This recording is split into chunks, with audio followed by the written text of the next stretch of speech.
Minute d'autopromo avant l'épisode.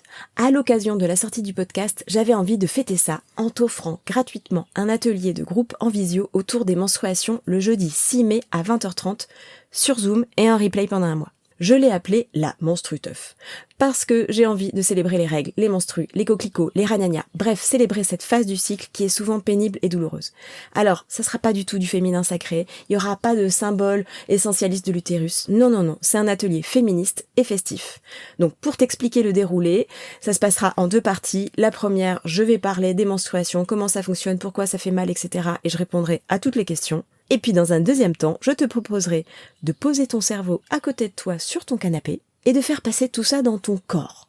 Donc je te demanderai de te lever, de fermer les yeux et de te laisser guider par ma voix pour aller danser avec tes menstruations. Et faire la teuf dans ton salon. Ça s'appelle une pratique somatique, c'est entre de la danse, de l'hypnose et de la méditation.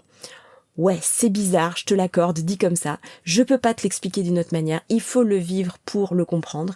Et ça va te permettre aussi de découvrir ma façon de travailler. C'est ouvert à toutes les personnes qui ont envie d'apporter de la légèreté et de la joie dans leur menstruation. Donc les personnes qui ont des douleurs menstruelles, celles qui n'en ont pas mais qui sont pas forcément en phase avec cette partie-là de leur corps, les personnes ménopausées qui ont envie de renouer avec ce moment-là de leur vie. Bref, je t'accueille tel que tu es tant que tu as l'intention de venir fêter tes menstrues. Pour t'inscrire à la Menstruteuf, le lien est dans la description de l'épisode. Et maintenant, je te laisse écouter ton épisode. Bonne écoute à toi. Allez, salut les menstrues. Ça donne quand même une idée du degré de douleur que vous avez, et justement quand il y a des douleurs différentes, ça peut donner une idée sur ah tiens bah là c'est pas la même douleur que j'ai, et donc c'est peut-être pas la même inflammation, peut-être il se passe d'autres choses dans mon corps quand je passe à 10 sur 10, quand je redescends à 5 sur 10, quand je monte à 7 sur 10, voilà, c'est des choses qui peuvent être intéressantes vous à formuler et à essayer de mieux comprendre et de mieux percevoir. Non seulement ce n'est pas normal d'avoir mal pendant ces règles, mais ce n'est pas non plus normal de ne pas trouver de solution. Bienvenue dans Transgresser les règles, le premier podcast français entièrement dédié aux douleurs menstruelles qui va te permettre de sortir du flou et de ne plus te sentir seul face à tes douleurs. Et sur ce podcast, en solo, avec d'autres professionnels ou grâce à des témoignages de personnes concernées, je vais te parler des douleurs menstruelles. Tu vas mieux comprendre ce qui se passe dans ton corps, découvrir de nouvelles solutions et entendre que d'autres s'en ont sortis en trouvant leur propre chemin. Je suis Maud Renard, j'ai créé la méthode Gynémotion pour te permettre de diminuer tes douleurs gynécologiques. Et parce que la douleur n'est pas une fatalité individuelle, mais une question collective, il est grand temps de transgresser les règles. Est-ce que tu savais qu'il n'y avait pas qu'un type de douleur menstruelle, mais 7 différentes douleurs? Est-ce que tu as déjà peut-être remarqué que certaines de tes douleurs menstruelles passent très vite, d'autres sont en continu, d'autres te laissent complètement épuisée et personne ne peut t'expliquer pourquoi? Pour ce premier épisode, je ne voulais pas commencer par parler d'outils, de méthodes, de solutions pour soulager tes douleurs. Je voulais te parler d'une des premières clés pour avoir des repères plus concret concernant tes douleurs de règles, c'est la notion de ressentir plus précisément ta douleur pour pouvoir la nommer et surtout savoir d'où elle vient. Parce que comprendre en fait quel type de douleur tu as va pouvoir changer la manière dont tu vas les gérer. Et le problème aujourd'hui, c'est que quand une personne a mal pendant ses règles, on met un seul mot qui est le mot dysménorrhée. Dysménorrhée, ça veut dire juste douleur pendant les règles. Ok, mais derrière ce mot, en fait, il y a plein de mécanismes de douleur différents. Certains sont utérins, d'autres sont nerveux, d'autres sont encore musculaires. Donc juste dire « vous avez mal au ventre, hop, un space-fond et dans 3 mois on se revoit si vous avez encore des douleurs », ça ne marche pas. Parce que la façon dont tu vis la douleur, si elle est continue, si elle est sourde, si elle est aiguë, si elle est accompagnée ou pas d'autres symptômes, dit quelque chose de précis sur ce qui se passe dans ton corps. Et donc, à douleurs différentes, solutions différentes. Faire un seul bloc des douleurs menstruelles va empêcher d'être plus précis sur la gestion de la douleur en elle-même. Donc cet épisode va te permettre d'avoir des pistes de diagnostic si t'en as pas encore eu, des pistes de diagnostic sur tes douleurs menstruelles. Et s'il y a déjà eu un diagnostic de posé, ça peut t'aider à aller plus dans les détails plus importants pour mieux cibler quelle douleur apaiser.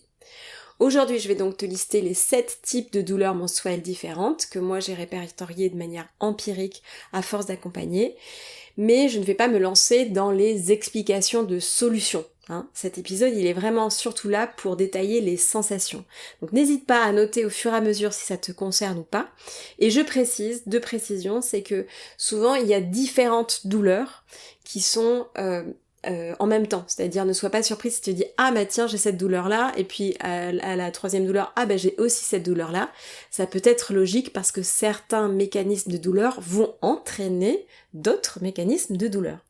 Et puis aussi inversement, la deuxième chose, c'est que si tu as l'impression que tu ne sais pas du tout quel type de douleur c'est, même si je te l'ai décrit, que tu te dis oh là là, j'arrive pas du tout à cerner ça, ça peut être normal parce que en fait ressentir exactement la douleur demande une perception fine du ressenti corporel intérieur, ce qu'on appelle l'interoception.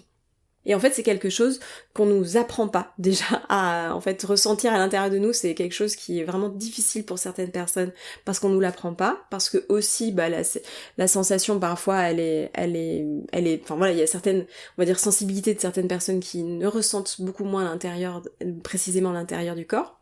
Mais aussi parce que en fait quand il y a un corps qui est douloureux, parfois en fait le cerveau il décroche, il arrive plus à suivre et il perçoit juste ok j'ai mal, mais c'est difficile d'aller beaucoup plus précisément dans la douleur. Donc prends ton temps, fais-toi confiance en écoutant l'épisode pour détailler ça. Voilà. Avant de lister ces 7 types de douleurs, je vais quand même refaire un petit point sur ce que sont des menstruations, des règles, et comprendre en fait le process de base pour justement mieux comprendre là où il peut y avoir des douleurs.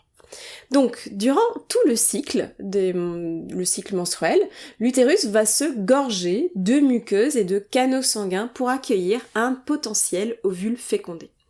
Donc il faut imaginer que l'utérus est comme une éponge qui au fur et à mesure reçoit en fait de l'eau et gonfle et prend du volume. En fin de cycle, s'il n'y a pas d'ovule fécondé, les hormones vont chuter. Je vais pas détailler tout ça, c'est pas le but de l'épisode de vous parler des hormones machin et tout, je vais pas détailler ça, mais en gros, ça va chuter et le cerveau va comprendre alors qu'il va falloir faire le ménage, car l'utérus, il ne va pas pouvoir continuer à gonfler éternellement, sinon il va exploser. Petite parenthèse, c'est d'ailleurs pour ça en fait que les menstruations arrivent environ une fois par mois.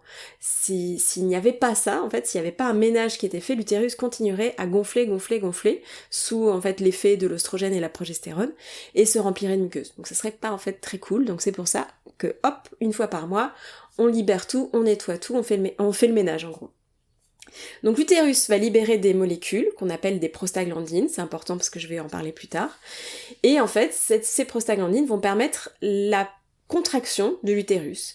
Et cette contraction va permettre d'évacuer l'endomètre, donc ce que je disais, les muqueuses et les parties des vaisseaux sanguins qu'il y a dans les muqueuses. Et cette contraction, en fait, c'est comme une éponge, vraiment, faut s'imaginer ça. Je fais un petit clin d'œil à Marie-Pénélope Pérez qui m'a appris cette image et que je trouve vraiment toujours très, très pertinente comme métaphore de l'éponge. Et donc si tu serres en fait une éponge qui est gorgée d'eau, ta main en fait c'est vraiment la partie musculaire de l'utérus et l'éponge ça serait la partie en fait de l'endomètre qui descend au fur et à mesure, qui coule au fur et à mesure. Donc l'endomètre, c'est ce que tu vas voir sortir en fait au fond de ta culotte, et c'est la muqueuse qui va se décrocher. C'est ce qu'on appelle une desquamation, c'est-à-dire qu'une desquamation, c'est un tissu, ici c'est de l'endomètre, qui se décroche naturellement d'un autre tissu du corps. C'est normalement, je mets bien normalement, pas douloureux. Je compare souvent ça au glaire qu'on peut avoir dans le nez, par exemple, quand on est enrhumé et qu'on se mouche. Ok, il y a de la muqueuse qui sort, qui a été fabriquée par le corps et qui s'évacue. C'est fait pour. C'est un mécanisme qui est normal. Pareil pour les pellicules de cheveux, c'est une desquamation, c'est pareil. Ce n'est pas douloureux, une pellicule qui se retire du cuir chevelu. Le corps sait évacuer des choses sans être douloureux. La peau, en fait, qui a dessous le tissu qui est enlevé, dessous voilà les narines, au niveau des narines, au niveau des muqueuses des narines, au niveau du cuir chevelu, au niveau de l'endomètre. Eh bien, cette peau-là, dessous, elle n'est pas inflammée. Les tissus qui sont dessous sont faits pour être capables de se régénérer sans que ça ne te blesse. Donc, si on revient à notre endomètre, l'utérus, lui, va se contracter et à chaque contraction, l'endomètre se retire un petit peu et va s'évacuer en descendant par le col de l'utérus, puis le vagin. Il faut savoir que les contractions utérines ont une fréquence d'environ entre 30 minutes et 2 heures en début de menstruation et au fur et à mesure va diminuer jusqu'à 2 ou 3 fois par jour en fin de menstruation. C'est pour ça que tu as, je sais pas, J5, J6, J7, quelques gouttes dans la culotte, c'est que ton utérus a continué encore un petit peu à se contracter, mais genre 2 ou 3 fois par jour et c'est tout. Ça, c'est le principe des menstruations. Et dans ce processus, il y a plusieurs endroits qui peuvent devenir douloureux. Et c'est parti, on va voir où est-ce que ça bug. Premier type de douleur menstruelle, c'est la crampe utérine. C'est le type de douleur le plus fréquemment décrit quand on parle de règles douloureuses. Ces crampes, qu'est-ce que c'est ? En fait, juste qu'est-ce que c'est qu'une contraction ? Qu'une crampe ? C'est une contraction qui devient trop intense et le muscle n'arrive plus à se détendre. Sauf que lorsque les muscles sont trop contractés, trop forts, trop longtemps, et là c'est le muscle utérin, c'est vraiment l'utérus qui comprime, en fait, ça va comprimer les propres vaisseaux du muscle, donc les propres vaisseaux d'utérus, l'apport en oxygène du muscle va diminuer, et les cellules, elles vont paniquer. Elles vont faire « Ah, j'ai pas assez d'air, je manque d'oxygène, etc. » Et donc elle va envoyer un signal de douleur au cerveau pour dire « J'ai besoin d'oxygène, j'ai besoin que mes vaisseaux soient dilatés pour que je puisse récupérer de l'oxygène. » Je compare toujours ça à la crampe de mollet. Ça, c'est pour les aidants et les aidantes. Ça peut donner vraiment une idée de la douleur que peut être des crampes menstruelles, des crampes utérines. C'est qu'une crampe de mollet, si ça vous est arrivé, c'est extrêmement douloureux. Voilà, ça fait très très mal. Souvent, ça passe vite, mais c'est extrêmement douloureux. Il faut imaginer qu'une crampe utérine, c'est ça. Et c'est ça, peut-être parfois, alors souvent je parle de la fréquence des contractions utérines, c'était entre 30 minutes et 2 heures. Et bien quand il y a des crampes comme ça qui sont douloureuses, ça peut être des spasmes qui peuvent aller jusqu'à toutes les 5 minutes. Voilà, donc c'est presque une comparaison à un accouchement.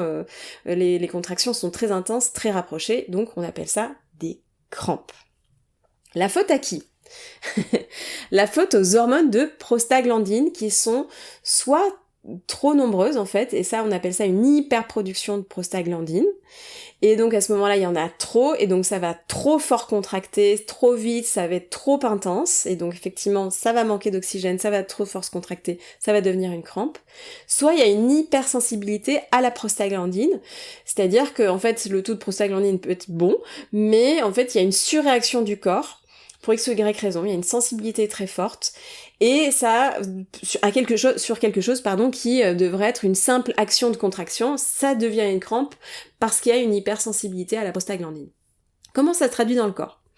C'est des pics de douleur, c'est ce qu'on appelle des spasmes, c'est-à-dire que ça va et ça vient. Voilà. Très souvent, en fait, ça va être des personnes qui vont me dire, en fait, j'ai un pic d'un seul coup, pendant 5 minutes, je suis à 9 sur 10, et puis ça redescend. Et puis ça remonte, toutes les 5 minutes, ou toutes les 10 minutes. Et ça pendant, je sais pas, le début des menstruations, pendant, je sais pas, ça peut arriver que ça soit juste quelques heures, ça peut arriver qu'il y ait un gros pic, genre une grosse crampe qui dure des heures, des minutes et des minutes et des minutes. J'ai des personnes qui peuvent me dire, moi j'ai la sensation que la crampe elle dure 2 heures et après c'est terminé, par exemple. Donc faut vraiment être à l'écoute de ça et ressentir, de se dire ok en fait je suis toujours sur la crampe, est-ce que ça veut dire que mon muscle il est tendu pendant autant de temps? C'est vraiment une observation, un ressenti à faire. Mais en tout cas, c'est vraiment des sensations de spasme cette sensation de ça contracte et ça se décontracte, et dès que ça se décontracte, ça va déjà beaucoup mieux. Vous sentez que vous respirez, que ça va mieux. Deuxième type de douleur, la douleur inflammatoire, l'inflammation. Donc, la crampe est déjà due à une inflammation. La prostaglandine, c'est une hormone qui est inflammatoire. Donc ça, c'est déjà une inflammation. Mais dans d'autres situations, il y a une inflammation qui va être beaucoup plus globale, vraiment sur toute la zone pelvienne, l'utérus mais aussi les muscles pelviens, et ça c'est une inflammation qui va être plus importante et plus constante. Ça peut être, parce qu'il faut savoir vraiment que l'utérus, il est pas tout seul, il est à touche-touche avec la vessie, les muscles, les ligaments, le rectum, les intestins au-dessus, etc. Faut vraiment s'imaginer qu'il y a juste un petit drap qui, les membranes en fait extérieures, il y a vraiment comme un drap qui se forme et qui protège les organes les uns des autres, mais c'est vraiment très très infime, c'est quelques millimètres, mais tout le monde est à touche-touche. Hein. Donc quand l'utérus a une inflammation, ça va pouvoir inflammer d'autres endroits. Donc effectivement la crampe, la prostaglandine va être inflammatoire, mais il y a d'autres endroits où ça peut être inflammatoire et ça va créer en fait une inflammation qui va être un peu plus générale. Et c'est là que ça se complique parce que l'inflammation, elle peut avoir différentes raisons. Donc certes, il y a l'inflammation de la crampe qui est dû aux prostaglandines, etc. Mais en fait, par exemple, l'élimination de l'endomètre peut ne pas se faire correctement. Je vous disais que normalement, en fait, le tissu qui a sous l'endomètre, qui est fait aussi encore partie de votre utérus, est fait pour se régénérer naturellement et sans douleur. Et bien parfois, ce tissu-là, il n'arrive pas à se régénérer normalement, on va dire, et ça va irriter les parois utérines, ça va être irritant. Ça peut être cette inflammation-là, ça peut être une inflammation due au micro-gonflement des tissus, en fait, de par la douleur, de par la crampe, de par l'irritation, qui va créer des tensions, qui va créer des lourdeurs. Ça peut être aussi un terrain qui est inflammatoire de manière beaucoup plus large, c'est-à-dire un stress chronique, un trouble digestif inflammatoire, un déséquilibre hormonal, je pense au SOPK par exemple. Ça peut être des fibromes ou des polypes utérin qui vont activer en fait les tissus utérins, qui vont créer aussi l'inflammation.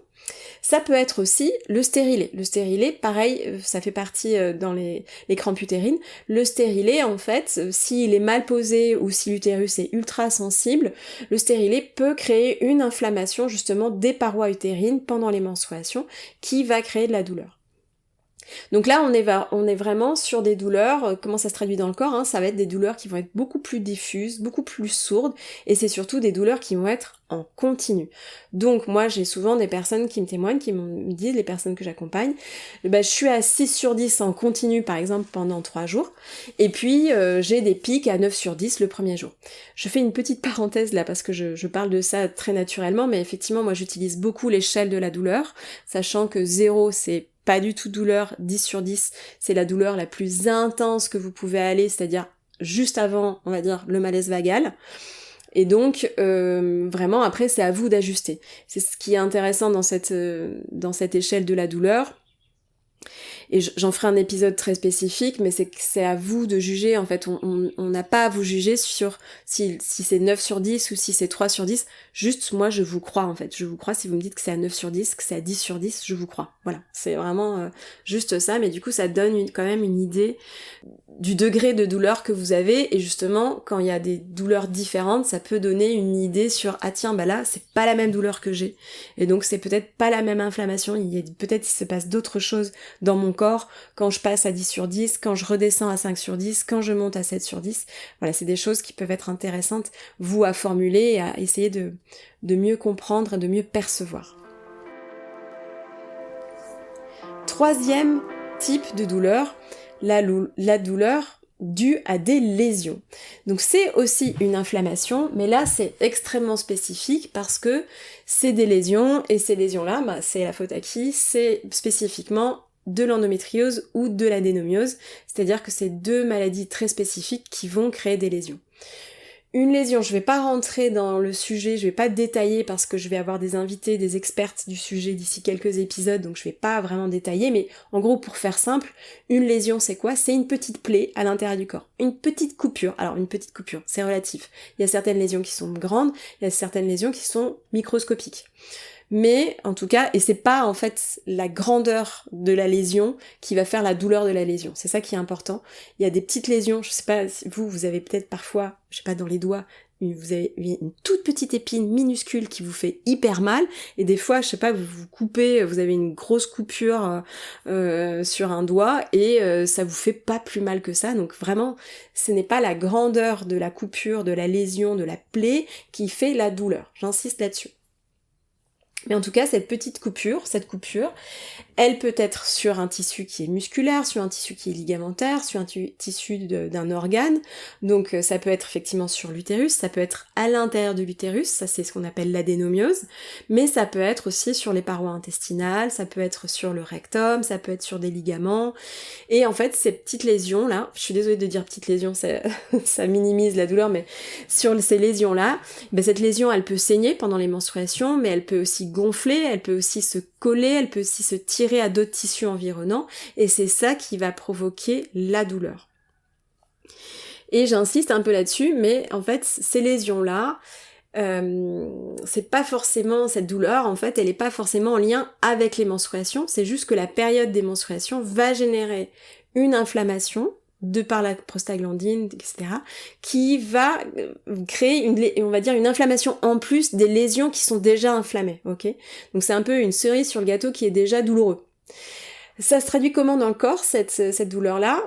Alors, ça peut être une douleur qui peut être qui peut ressembler à une douleur d'inflammation, comme je vous l'ai dit juste avant, hein, donc le type de douleur juste avant.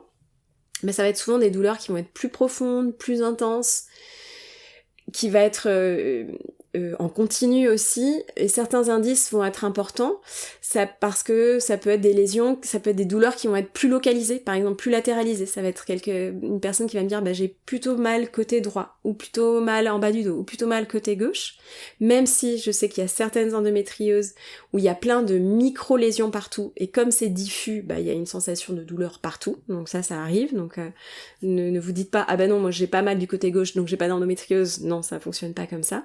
Ça donne des indices. Il y a d'autres indices aussi, c'est que, en fait, comme c'est des lésions, certes il y a des douleurs pendant les menstruations, mais il y a aussi des douleurs avant les menstrues, après les menstrues, voire pendant l'ovulation, et aussi un autre indice, c'est des douleurs pendant les relations sexuelles pénétratives, parce que justement, c'est des endroits, ça va toucher en fait ces lésions-là au niveau des parois, potentiellement sur le rectum, sur le vagin, sur le pelvis, sur le plancher pelvien, donc tout ça, voilà, ça a des signes de douleurs qui sont des douleurs spécifiques de lésions.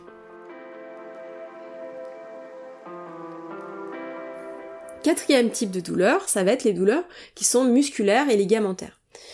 Les douleurs musculaires et ligamentaires, c'est autre que les crampes utérines, qui sont aussi une douleur musculaire, mais qui est spécifique à l'utérus.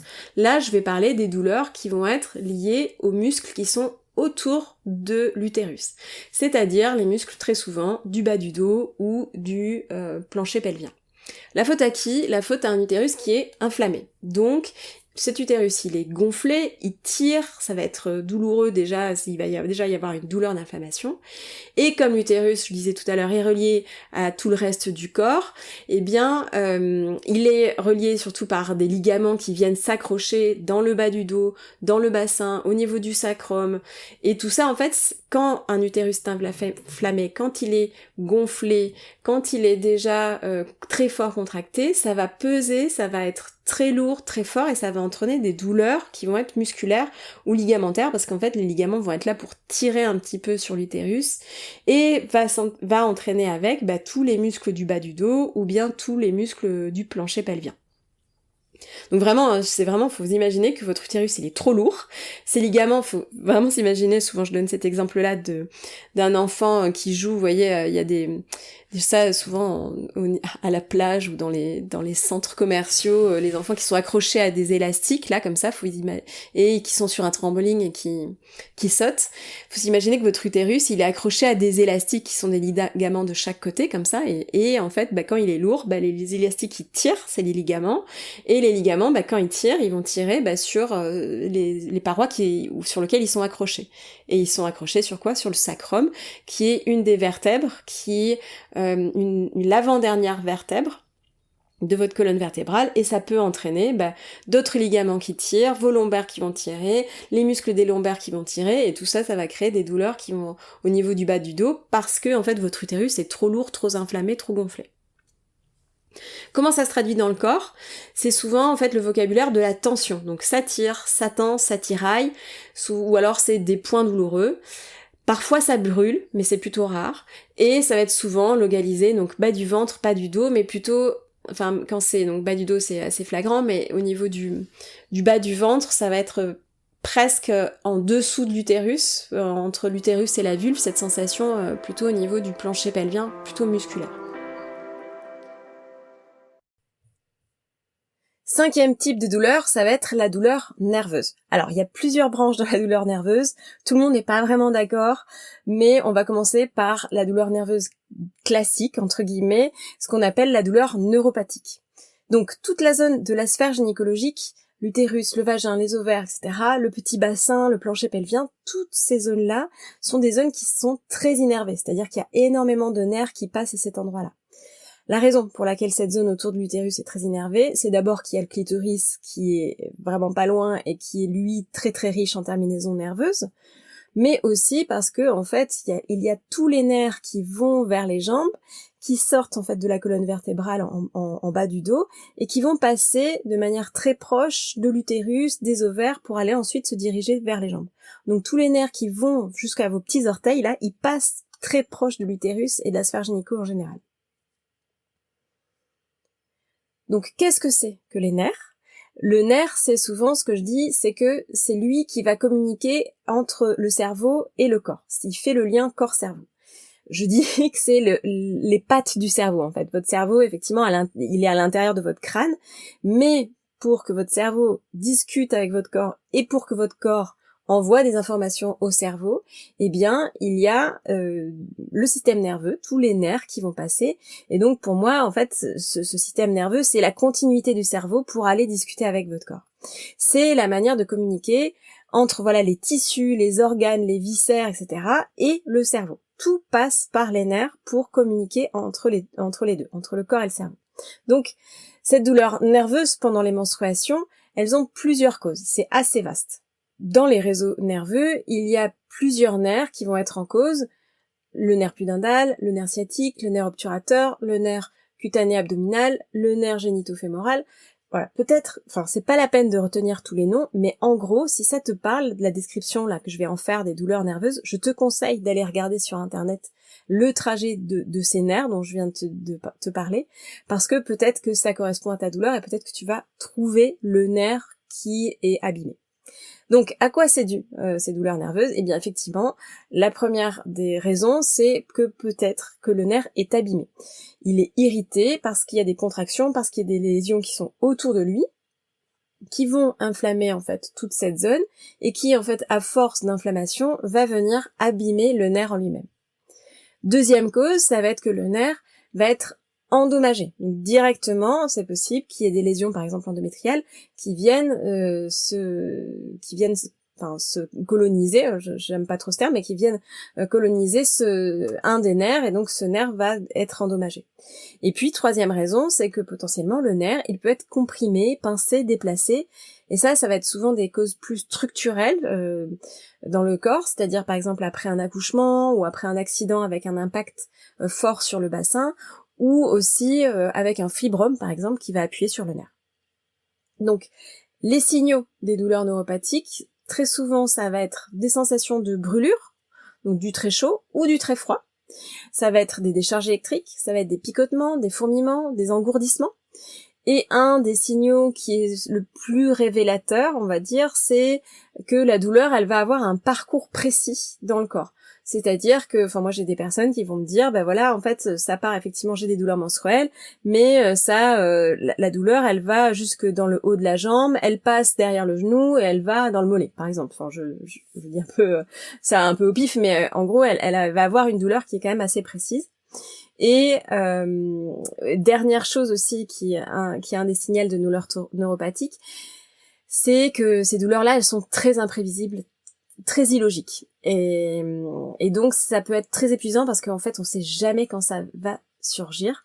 Et dernier indice aussi, j'arrête pas de donner des indices, mais dernier indice, c'est que les antidouleurs classiques et les anti-inflammatoires sont souvent très peu efficaces sur ces douleurs neuropathiques. Donc ça, c'est la branche, on va dire, classique des douleurs nerveuses. Et puis, il y a une autre branche, mais là, ça devient un peu subtil, et certains le divisent, en fait. Certains diraient, non, en fait, c'est une 6e douleur typique. Moi, je trouve que ça, c'est en lien, en tout cas, avec une douleur nerveuse générale. Mais bref, en tout cas, pour te dire que ça devient plus subtil, parce qu'en fait, les douleurs neuropathiques, donc les douleurs des nerfs, comme je viens de te dire, peuvent devenir des douleurs nociplastiques, c'est-à-dire des douleurs qui sont dues à une dérégulation du système nerveux. Alors, le nerf, il est tellement habitué à avoir mal qu'il va continuer à envoyer un signal, même s'il n'y a plus de lésion, même s'il n'y a plus d'inflammation, même s'il n'y a plus de compression, même si tout va bien. Donc pour te faire comprendre ça, il faut te rappeler que donc les douleurs classiques, ce sont les tissus qui envoient l'information de la douleur au cerveau, en passant par les nerfs, et ce sont les tissus qui vont donner l'intensité de la douleur, et elle va varier en fonction de la gravité de ce qui se passe dans le corps. Quand je parle de tissu, je parle des muscles, je parle des ligaments, je parle des fascias, je parle des parois, et puis je parle aussi du nerf en lui-même, c'est-à-dire que le nerf peut être un tissu, s'il est abîmé, s'il est pincé, tout ça, en fait, pour moi, ça rentre dans les douleurs au niveau des tissus. Et ça c'est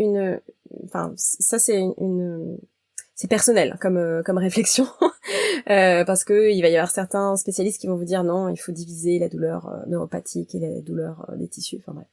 Mais voilà, pour moi, en gros, j'englobe ça, c'est-à-dire qu'en fait, ce sont les cellules des tissus qui disent waouh, attention, là il y a un problème, et l'information remonte au cerveau via les nerfs pour donner l'information de douleur.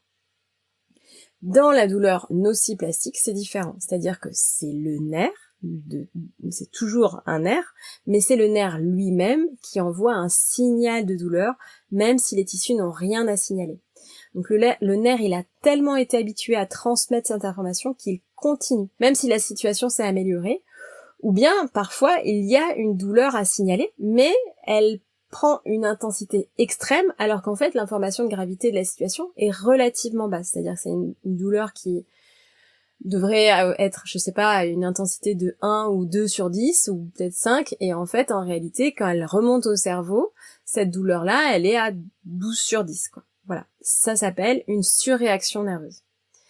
Pour repérer ce type de douleur, donc les douleurs nociplastiques, la description que les personnes qui ont des douleurs nociplastiques en font, c'est que ça va être des douleurs qui vont être plutôt diffuses, des douleurs plus sourdes, des douleurs plus lancinantes, avec des déclencheurs de douleurs qui vont être complètement disproportionnés. Par exemple, le toucher, une simple caresse va peut-être renvoyer une information extrêmement intense, extrêmement forte. Mais aussi, ça va être des déclencheurs à la douleur qui vont être différents, c'est-à-dire que le stress ou la fatigue va créer une disproportion de la douleur. C'est-à-dire qu'une douleur qui peut être à 2-3 sur 10 pendant certaines menstruations et qui, en fait, arrivé à un gros pic de stress, arrive à 10 sur 10 et on comprend pas qu'est-ce qui s'est passé.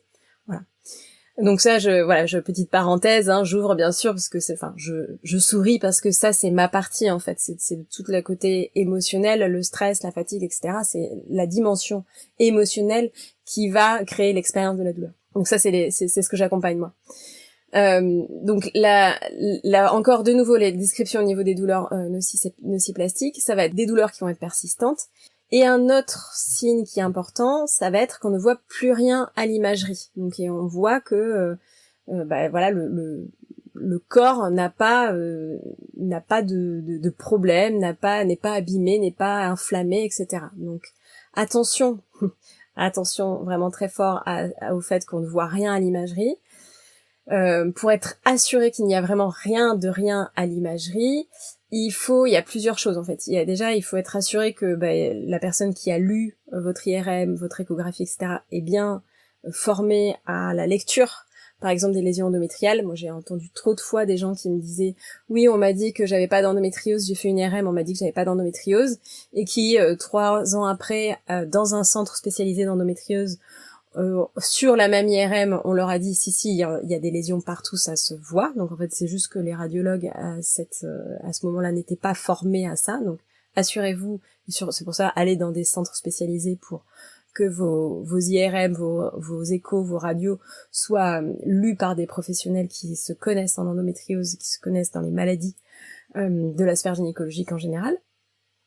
Parfois aussi en fait quand je dis imagerie, je parle d'écho, je parle de scanner ou d'IRM, mais parfois en fait c'est pas ça qu'il faut, et peut-être que vous n'avez pas la bonne information. Parfois c'est un Doppler ou parfois c'est une phlébographie en fonction de s'il y a des douleurs veineuses par exemple, c'est autre chose, et peut-être que ça vous l'avez pas encore fait, donc ça peut être intéressant d'aller voir ça. Et puis troisième chose, c'est que par exemple pour l'endométriose, il y a des micro-lésions que l'on ne voit pas. Même les spécialistes, les grandes spécialistes qui savent lire les IRM ne les voient pas, alors qu'il y a de la douleur qui est là. Et en fait, c'est des micro lésions qui sont invisibles mais qui sont bien présentes. Et il y a bien de l'inflammation. D'où l'intérêt du test salivaire plutôt que de la vérification à l'imagerie pour un diagnostic d'endométriose. Voilà, en tous les cas, je referme la parenthèse, mais en tous les cas, ce qui est important, c'est de savoir que voilà, si on est bien assuré qu'il y a vraiment rien à l'imagerie, qu'on a fait tous les tests, qu'on a vérifié tous les trucs, eh bien, à partir de ce moment-là, on peut se dire, ok, là, vu qu'on ne voit rien, c'est potentiellement des douleurs sans lésion, donc c'est des douleurs nociplastiques. À quoi sont dues ces douleurs nociplastiques? Donc je vous disais que c'était dû à un système nerveux qui était dérégulé, mais voilà, comment le système nerveux peut se déréguler? Eh bien, il y a 2 causes principales. La première cause, c'est la douleur chronique, c'est-à-dire qu'il y a une mémoire de la douleur. Et en fait, la douleur chronique, elle a été tellement répétée, qu'en fait, le nerf a pris l'habitude de donner l'information qu'il y a de la douleur, même si en fait il y a plus de raison qui est mal, même s'il y a plus de lésion, même s'il y a plus d'inflammation, même s'il y a plus de fibrome, même s'il y a plus de rien, potentiellement en fait c'est le nerf qui s'est trop habitué à ça, donc c'est la dérégulation nerveuse provient de la mémoire de la douleur. Et puis la deuxième cause, c'est la cause de la dérégulation émotionnelle. Parce qu'effectivement, un système nerveux qui est dérégulé, c'est un système nerveux, qui a aussi une dérégulation émotionnelle. Alors là, c'est pas évident, mais en fait, les émotions, qu'est-ce que c'est? C'est une réaction nerveuse à une information, à un stimuli intérieur ou extérieur, qui vient de l'extérieur ou qui vient des pensées. Mais en tout cas, c'est une information qui passe par le système nerveux. Donc, quand les émotions, on parle d'émotions, on parle de peur, de colère, etc. À la base, en fait, c'est surtout des réactions physiques, c'est-à-dire que c'est une boule dans le ventre, c'est de la transpiration, c'est les mains moites, c'est les jambes qui tremblent, etc. C'est ça les douleurs, c'est ça les émotions. Et donc, en fait, ces émotions, elles arrivent du système nerveux. Donc, si le système émotionnel, ça n'existe pas le terme de système émotionnel, mais c'est pour que vous ayez l'image. Mais si le système émotionnel est dérégulé, le système nerveux est dérégulé. Voilà. Et donc, dans la dérégulation émotionnelle, qu'est-ce qu'on peut avoir? Alors, on a les grands classiques de stress chronique, stress post-traumatique, ok, mais aussi, et tout simplement, en fait, parfois, un manque d'éducation émotionnelle va, en fait, créer un manque d'apprentissage à se réguler émotionnellement, et donc ça peut aboutir à une dérégulation émotionnelle forte parce qu'on n'a jamais appris à se réguler, et hélas, vraiment, notre société est tellement émotionphobe, personne n'a appris à réguler ses émotions. Personne. Allez, 1% de la population a dû apprendre avec ses parents à réguler ses émotions, sinon en fait ça manque cruellement d'éducation émotionnelle vraiment dans notre société. Et puis, en dérégulation émotionnelle, il y a d'autres choses. Il y a l'expérience insécurisante qui est répétée, vraiment, ça d'avoir des plein d'endroits où votre corps s'est senti en insécurité, où il y a eu du danger, etc. Ça peut créer une dérégulation émotionnelle. Et puis, il y a aussi certaines neuroatypies qui vont accentuer l'intensité émotionnelle, qui va créer une dérégulation émotionnelle, qui va créer une dérégulation au niveau du système nerveux, qui va avoir un impact sur les nerfs. Voilà. C'est peut-être à ce moment-là que tu te dis « Ah, mais est-ce que c'est ça, les fameuses douleurs qui sont dans ma tête, vu qu'il y a une dérégulation émotionnelle ?» Non, toujours pas. Les nerfs, effectivement, peuvent envoyer une fausse information de douleur. Donc, c'est là peut-être qu'on peut se dire, oui, c'est dans ma tête, c'est moi qui envoie une fausse information parce que j'ai les émotions dérégulées. Non, la douleur, elle est bien réelle, ok? C'est pas ta tête, c'est dans ton corps que tu as mal. Ce qui est faux quand je dis qu'il y a des fausses informations de douleur, c'est que c'est l'information qui est envoyée, c'est pas le vécu, c'est pas la sensation vécue, ok? Donc, je termine ce 5e chapitre sur les douleurs en te disant que ce n'est pas psychologique, c'est cérébral et c'est neuronal. Et je ferai sans doute un épisode entièrement dédié à ça un peu plus tard dans le podcast pour beaucoup plus détailler cette notion de dérégulation émotionnelle face à des douleurs nociplastiques. 6e type de douleur, la douleur veineuse, la douleur vasculaire. Alors on arrive sur des douleurs dont vraiment personne ne parle, et pourtant les chiffres de l'association congestion pelvienne disent que ça serait une femme sur 10, une femme qui menstrue sur 10, donc comme pour l'endométriose. Et en fait, ça arrive, donc qu'est-ce que c'est de quoi je parle quand je parle de douleur veineuse?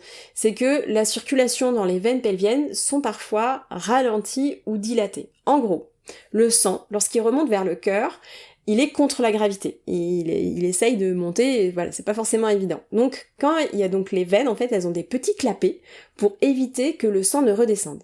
Sauf que ces clapets peuvent mal fonctionner, et donc soit c'est trop dilaté, et du coup le sang il va stagner. Ça, c'est ce qu'on appelle des varices. Soit carrément, le clapet, il est bouché, et donc le sang, il va devoir trouver d'autres veines pour remonter, et là, ça peut faire un embouteillage, parce qu'il y a trop de sang dans une veine qui n'a pas l'habitude, n'a pas la bonne circonférence, le bon diamètre pour ça. Donc lorsqu'il y a une accumulation qui est anormale, donc soit stagnante, soit embouteillage, dans les veines du bassin, on appelle ça de la congestion pelvienne. Et ça crée une inflammation au niveau des vaisseaux sanguins qui va venir inflammer le reste de la zone. Et donc c'est pour ça qu'il peut y avoir des varices, ce qu'on appelle des varices vaginales, ou bien des veines autour de l'utérus qui vont vraiment créer des embouteillages.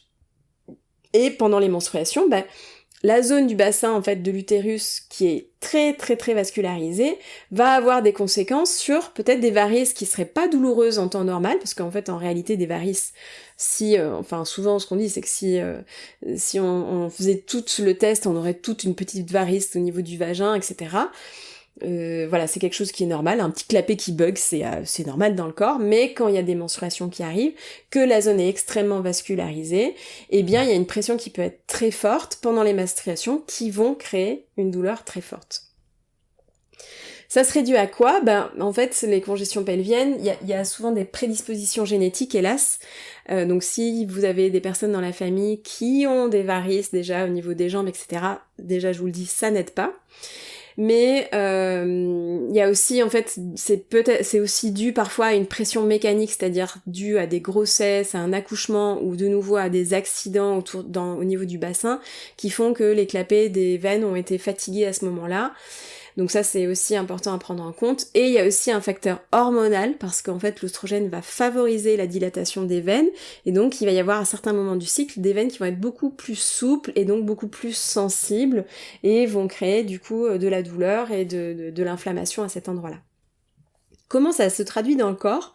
Ces douleurs qui sont veineuses. Ce sont des douleurs qui sont sourdes, qui sont continues, mais ça va être surtout des douleurs où la description, ça va être la pesanteur. La sensation que ça pèse sur la vulve, que ça pèse sur l'anus, que ça va être gonflé, voire même que le clitoris va être irrité, parce qu'en fait le clitoris est extrêmement vascularisé, donc quand ça bouge à un endroit, du coup tous les autres vaisseaux sont pris d'assaut, on va dire. C'est comme vraiment, vous imaginez, vous avez un embouteillage sur une artère, paf, c'est toutes les petites routes secondaires qui vont être pris d'assaut par les voitures, et j'aime pas faire de comparaison aux voitures, parce que je suis pas, c'est pas très bien de faire de la pub pour le pétrole, mais voilà, c'est très parlant, mais en tout cas, c'est vraiment cette idée-là que toutes les petites routes à côté vont être prises d'assaut, et ça va aussi faire des petits embouteillages dans les villages à côté, quoi, en gros. Donc, qu'est-ce que j'étais en train de dire ? Oui, au niveau des symptômes, vous allez avoir une pesanteur, une lourdeur, une vulve, un anus qui va être gonflé. Ça s'aggrave surtout quand on reste debout longtemps, avec la sensation aussi de jambes lourdes. Et puis, c'est souvent des signes, le signe qui va être assez flagrant, c'est que ça peut être, vous pouvez être soulagé quand vous êtes allongé, voire quand vous mettez les jambes en l'air. Mettez les jambes en l'air, ou alors ça va être des personnes qui vont me dire, en fait, quand je fais du yoga, donc quand il y a des positions inversées dans le yoga, c'est-à-dire que le bassin est au-dessus du cœur, et donc du coup la gravité fait son effet, c'est-à-dire que les veines vont descendre, et bien à ce moment-là, ça va mieux. Donc tout ça, ça va être potentiellement des signes de congestion vasculaire pelvienne. 7e et dernier type de douleur, on est sur la douleur du passage de Caillot. Et ça, c'est une douleur très particulière et très méconnue, mais qui arrive très souvent en réalité, parce qu'en fait, l'endomètre peut être un peu trop compact, un peu trop épais, et en fait, peut créer des caillots sanguins. Donc ça peut être un endomètre qui est compact déjà à la base, c'est-à-dire qui va être fabriqué un peu épais. Ça peut être aussi parce que en fait, le sang en fait quand il est quand il se retire de votre endomètre, au fur et à mesure, il se coagule. Et s'il y a beaucoup de sang et que le sang va, je sais pas, il va y avoir un petit embouteillage, je vais vous expliquer un petit peu plus tard, mais le sang peut commencer en fait à coaguler, à se faire des petits amas, des petits caillots, au fur et à mesure, pendant la descente, en attendant de descendre dans votre vagin. Et à ce moment-là, ça peut créer des caillots. Et il faut savoir, en fait, que les caillots, eh bien, que en tout cas le sang, il va passer dans le col de l'utérus, et l'utérus, donc, j'ouvre la parenthèse, hormis pendant l'accouchement où il se dilate complètement jusqu'à 10 cm, en règle générale, que ce soit des femmes qui ont accouché ou des personnes qui n'ont jamais eu d'accouchement, vraiment j'insiste là-dessus, le col de l'utérus, il peut être entre 1 et 3 mm, peut-être pour des personnes qui ont eu plusieurs enfants, et il peut s'ouvrir un peu plus, mais allez, 5 mm pas plus. C'est-à-dire vraiment, c'est la pointe de votre stylo, quoi. C'est vraiment minime de chez minime. Ok. Et donc forcément, il y a certaines personnes qui me décrivent qu'elles ont des caillots de la taille d'une pièce de 10 centimes, de 20 centimes, de 1 euro, parfois de 2 euros. Moi j'ai des personnes qui me disent, j'ai la sensation, j'ai des morceaux vraiment, des gros trucs qui sortent. Et donc forcément, quand vous avez des gros caillots qui sortent et qui doivent passer un couloir de 1 mm, eh bien, ça peut être douloureux. Voilà. Et donc, plusieurs facteurs à ça. Ça peut être hormonal, donc ça peut être un déséquilibre oestrogène-progestérone qui va créer un endomètre qui est plus épais. Et donc voilà, ça c'est le côté de l'endomètre. Ça peut être aussi des fibromes ou des polypes qui vont perturber l'écoulement du sang ou qui vont faire qu'il va y avoir beaucoup plus de sang qui vont en sortir, qui fait que en fait le temps que le sang sorte, il va y avoir beaucoup plus de coagulation déjà à l'intérieur et qui fait que le sang en fait, il commence déjà à faire des caillots avant même de sortir. Comment ça se traduit dans le corps, cette douleur? Eh bien, c'est vraiment différent de la crampe utérine classique, même s'il y a quand même des spasmes, et même si elle est reliée, elle est accompagnée souvent de crampe utérine, parce que justement, l'utérus essaye d'évacuer, et qu'il y a un embouteillage, donc les crampes utérines risquent d'être plus, on va dire, plus intenses et plus régulières, plus fréquentes. Mais en gros, ça va être une douleur qui va être beaucoup plus diffuse et beaucoup plus vaginale. Moi, c'est vraiment cette description qu'on m'en fait, ça va être au niveau du vagin, du haut du vagin, et au niveau, une espèce de fourmillement, de gêne, d'apesanteur, mais à l'intérieur, quoi, vraiment à l'intérieur du vagin. Et ça, vraiment, j'insiste là-dessus, c'est très favorisé par des menstruations qui vont être abondantes, voire qui vont être hémorragiques.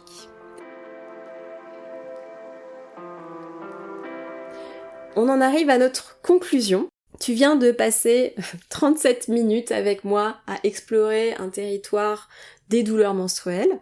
Tu as maintenant une carte, voilà, de tous les types de douleurs que tu peux avoir. Tu as maintenant des mots sur ce que tu peux ressentir. Tu peux avoir des repères là pour nommer ce qui se passe dans ton corps. Et donc, je rappelle toutes les 7 types de douleurs qu'il y a. On a donc les crampes utérines, les douleurs inflammatoires, les douleurs musculaires et ligamentaires, les douleurs nerveuses, les douleurs veineuses et les douleurs du passage de caillots. Bon, je tiens à te rassurer, parce que ça peut être épuisant, tu peux te sentir épuisé, voire démotivé d'avoir écouté ce podcast en disant « mais en fait, il y a plein de choses différentes, mais là, j'ai pas l'énergie de m'en occuper, mais en fait, il y a plein de douleurs, machin, différentes. » Bon, j'ai envie de te rappeler vraiment que oui, c'est complexe, je vais pas nier ça, vraiment. Et en fait, surtout que comprendre cette complexité, c'est pas te compliquer la vie, ok? C'est commencer vraiment à t'apaiser. Parce que savoir ce qui fait mal, c'est déjà reprendre un peu de pouvoir et c'est déjà commencer à collaborer avec ton corps plutôt que de lutter avec lui.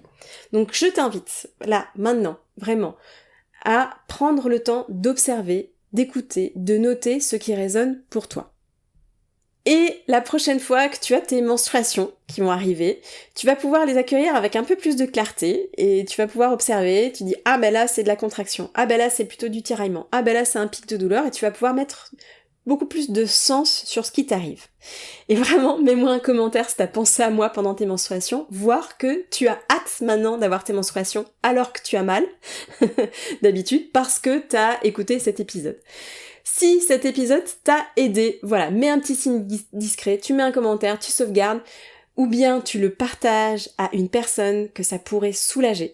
Parce que, je le répète, la douleur, c'est pas une fatalité individuelle, c'est une question collective, et donc il est grand temps d'aller transgresser les règles et d'aller en parler librement. Merci beaucoup d'avoir écouté jusque-là. Allez, salut les menstrues! Vous venez de terminer le podcast Transgresser les règles. Merci d'avoir écouté jusqu'au bout. Si ce que vous venez d'entendre vous a parlé, et si vous avez envie que ce podcast devienne une vraie constellation, vous pouvez lui laisser 5 étoiles et vous abonner sur votre plateforme d'écoute préférée. C'est un geste simple mais qui permet au podcast d'être plus visible et d'atteindre d'autres personnes qui vivent avec des douleurs menstruelles. Vous pouvez aussi partager cet épisode autour de vous. Parfois, une écoute partagée peut déjà faire une différence. Alors, merci pour votre soutien, il compte vraiment. Et si vous sentez que vous avez besoin d'être accompagné pour apaiser vos douleurs menstruelles et que mon approche résonne pour vous évidemment, vous pouvez retrouver toutes les informations sur mauderenard.com.